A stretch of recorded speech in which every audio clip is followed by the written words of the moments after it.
les jours passion. Sud Radio, Dany Moreau, Pirate l'Info. Et l'info du jour Sud Radio, c'est bien sûr la célébration de l'Ascension. Pour vivre ce moment de recueillement, nous sommes en direct de la chapelle de l'Élysée. Alléluia, Sœur Billy. Alléluia à tous et à toutes. C'est l'archange Emmanuel qui vous parle.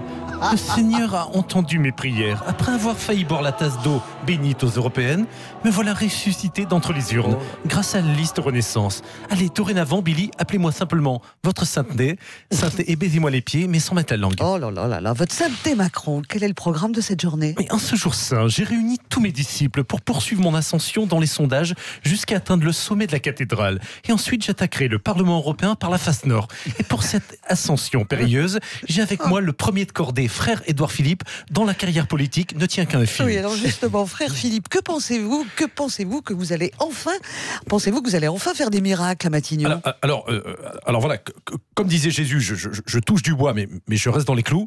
Oh là là, elle est excellente. Alors, dimanche dernier, nous avons quand même réussi à multiplier les électeurs de Marine Le Pen sans que notre Judas Castaner ne dise une connerie, ce qui tient du miracle. Aujourd'hui, les Français vont découvrir les joies du travail éternel avec l'évangile selon saint Macron, dont le premier commandement sera « Lève-toi et marche » pour traverser la rue. Mais dites-moi, je ne vois pas sœur Mathilde Loiseau. A-t-elle déjà été crucifiée? Bonsoir, c'est Nathalie Loiseau. Salut, c'est l'abbé Fredo Mitterrand. Non, rassurez-vous, sœur Loiseau a quitté le nid pour faire le pont. Je la remplace, mais en tant que prêtre défroqué, je peux aussi vous montrer mon petit oiseau. Non, merci. Sans façon, votre sainteté Macron, allez-vous faire une prière pour les Français condamnés à mort en Irak? Mais bien sûr, sœur Billy, nous prions ensemble Sainte Brigitte, dont le barbu n'a rien à envier à celle d'un djihadiste. Mais je rappelle à tous nos paroissiens, prêtres et catholiques qui ont choisi le chemin de Daesh, que même à vélo, les voies du Seigneur sont impraticables. Dites-moi, cher Saint-Père de la Nation, est-ce que vous comptez aussi prier pour les salariés de General Electric? Prenez 3 patères, 2 ave et un bounty. Écoutez, je crois que pour eux, la messe est dite. Ce ne sont que quelques malheureux sacrifiés sur l'autel du libéralisme. On a fait une croix sur leur emploi avec ma bénédiction. Mais pour ce qui est du vrai miracle, croyez-moi, nous prions tous les jours au nom du Père et du Gaël mon fils pour que les tennismen français passent le premier tour de Roland-Garros. Allez, amen, et surtout, amène-nous le saladier d'argent. Bon, allez, à propos de Roland-Garros, retrouvons Nelson Montfort qui est toujours interdit d'accès au central. Oui, good morning, Billy and all the team of the Baltringue de la matinale. Du monde, ce matin.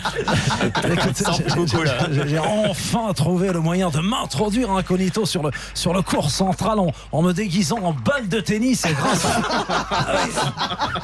grâce à un morceau de gilet jaune que Francis Lalanne a jeté à la poubelle après sa branlée aux européennes. Mais du coup, vous êtes où exactement, Nelson? Je suis dans le noir, in the blackout de la poche avant droite du short de Roger Federer. J'ai d'ailleurs du mal à respirer car I am comprimé contre ses bollocks, plus exactement sa paloche droite. C'est là qu'on se dit que les shorts des tennismen mériteraient d'être climatisés. Il y a un risque, j'imagine donc. Effectivement, ma chère Billy, celui de se faire smatcher la gueule par un coup de raquette à 200 km/h. Attendez, ça y est, ça bouge dans la poche. Je sens une main qui m'a grippé. Oh my God, it's a tragédie! Mais qu'est-ce qui s'est passé, Nelson? Je viens de traverser le court central et d'être projeté contre le panier à serviettes de nos joueurs. Puis j'ai rebondi sur l'omoplate d'un ramasseur de balles pour finalement atterrir dans l'œil gauche de la présidente de France Télévisions, Delphine Gnognotte, like tir de LBD. Je crois que désormais on peut l'appeler Delphine Rodriguez.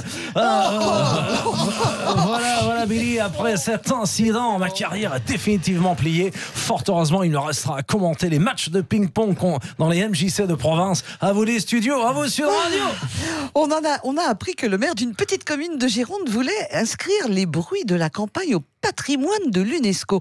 C'est plutôt une bonne nouvelle pour vous, Jean Lassalle. Oh, mon Dieu. Ça va déjà la forme. Oh, bien sûr, Bécasse, car rien n'est plus beau que les bruits de la campagne. Le chant du coq, le meuglement des vaches, ou le braiement de l'âne avant la saillie. Tais-toi, Francis Lalanne. Vu ton score minable aux européennes, tu mériterais d'être castré par Brigitte Bardot. Ouais. Je disais, pour préserver notre patrimoine sonore, j'enregistre moi-même les doux bruits du terroir. Et écoutez ce chant d'amour de mes deux porcelets, Jackie et Michel. On entend bien presque la bave qui suinte au bord de l'oreille. Et écoutez ce petit cri plaintif de la mésange. Non. Désolé, ça c'est un hérisson qui fait de l'aérophagie. Mais qu'est-ce que vous faites derrière ces platines? J'ai décidé de graver sur une compile ce patrimoine sonore en vous faisant un remix du terroir. Ici, on me surnomme David Grotta de fumier, bien sûr. Le DJ de la campagne. Allez, c'est parti, envoie le bousin. Et on démarre avec un remix de Michel Berger. Non, Berger allemand. Oui, c'est ça. Avec aussi Les Chats Sauvages, Sandy Rivers. Sans oublier le dernier tube de la Lana. Featuring Nathalie Loiseau. Et franchement, ça a quand même plus de gueule que la danse des canards et le carnaval des animaux. Hein. Alors achetez ma compile du terroir, car sinon, je vous sonne les cloches. Oui, puis on a peur. Oh là, oui. On va terminer avec le mot de la fin de Jean-Marie Le Pen. Oui, n'est-ce pas? Aujourd'hui, nous célébrons la mort de Jeanne d'Arc, n'est-ce pas? Brûlée vive en martyr sur le bûcher façon Niki Loda, n'est-ce pas? Oh non. Non. Oui, comparons ce qui est comparable. Oui, mais ça l'est comparable. En mode cuisson, Notre-Dame Tu de Paris, respectes rien. thermostat 6. Écoutez, Jeanne, ma pucelle, si tu nous entends, tu peux être fier de ta descendance, n'est-ce pas? Ton petit-fils, Jordan Bardella.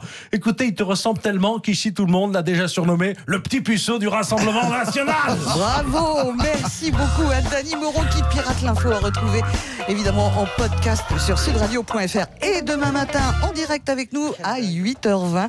Allez, à suivre. Vous le savez aujourd'hui, l'info vérité. Y a-t-il trop de jours fériés en France pour les Français? Pour nos auditeurs Sud Radio, pour l'instant, la réponse est non. Il y en a peut-être même pas assez.